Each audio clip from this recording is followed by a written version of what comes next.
to September the 11th, 2001, right? And you realise that the building was stood like an 11. The two towers stood like an 11. Indeed. And then you've got 9/11, which is 9 plus 1 plus 1, which is 11. And then you realise that September the 11th was 111 days until the end of the year. And then you start thinking about the first plane that hit the World Trade Center, and it was Flight 11. There you go, yeah. Right, and the total number of crew on Flight 11 was 11. And then you look into it further, and the New York State was the 11th state of the US Constitution. On September the 11th, 1990, at 9:09 p.m., that's 11 years prior to 9/11, George Bush Sr. made his very first speech entitled "Towards a New World Order" in the UN, at the UN. So this was 11 years prior.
Why don't you tell Santa what you want for Christmas? And a 9/11 emergency surgical kit with working stethoscope.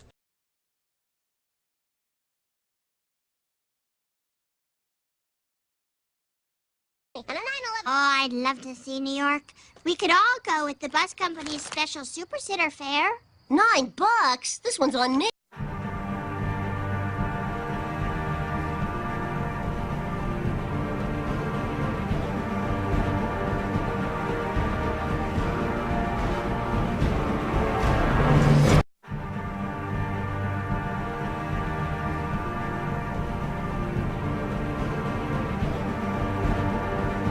Enabled this?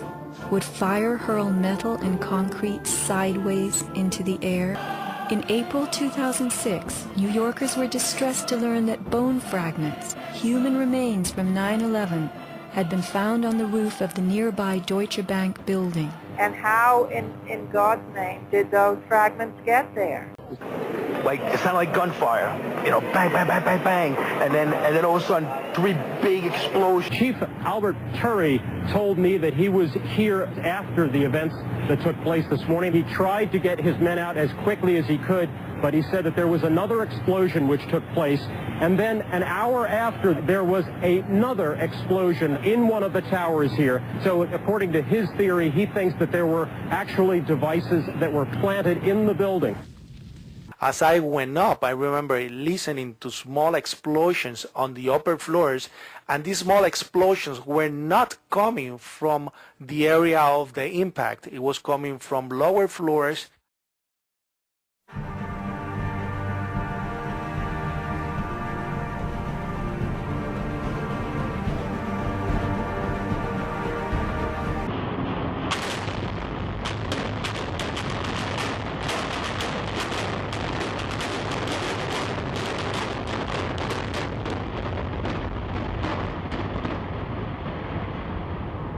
I studied physics at MIT. I did electrical engineering for about 8 years. I've had quite a bit of practical engineering experience. When I first saw the collapses, I was absolutely convinced that they were not spontaneous. One of the first things that I did was to speak with one of my patients, who is a retired Army Corps of Engineers fellow who's done a lot of demolition and construction.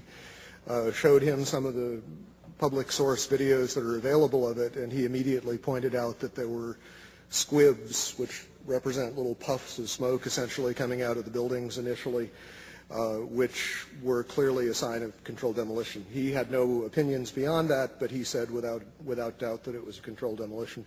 That sort of set me on the path of continuing to examine it. And what led you to take a look at this this 9/11 event? Well, I left in January of '03 after 16 months in the current Bush administration in their first term. We just saw the tops of those both towers blown to kingdom come, and then progressively they were pulled out from under them. There was almost no resistance from lower floors, which had 0 impact damage and 0 fire damage. It's pretty clear, if you look at it, that this is an inside job, isn't it? Oh, yeah. It's overwhelming when you... the number one piece of evidence is, of course, the demolition of all 3 buildings at the World Trade Center. It was not televised. In fact, there was no live coverage at all of Flight 11 as it hit the North Tower. After all, it was a surprise attack. So if there was no live television coverage of the first plane hitting the first tower, how do we explain the following comment from George Walker Bush? What was the first thing that went through your head when you heard that a plane crashed into the first?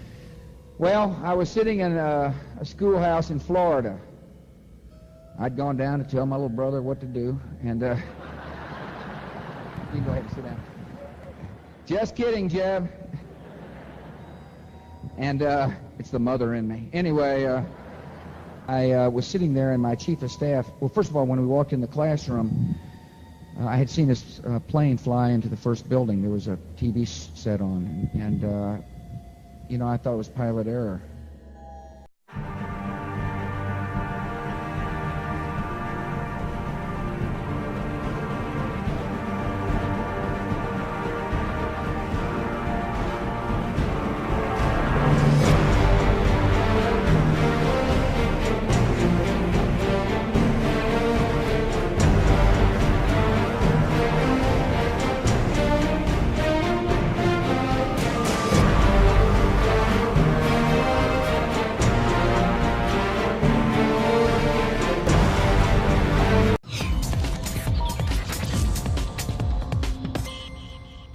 Hi everyone, welcome back to Clever Music. I'm your host, Bridget Daly.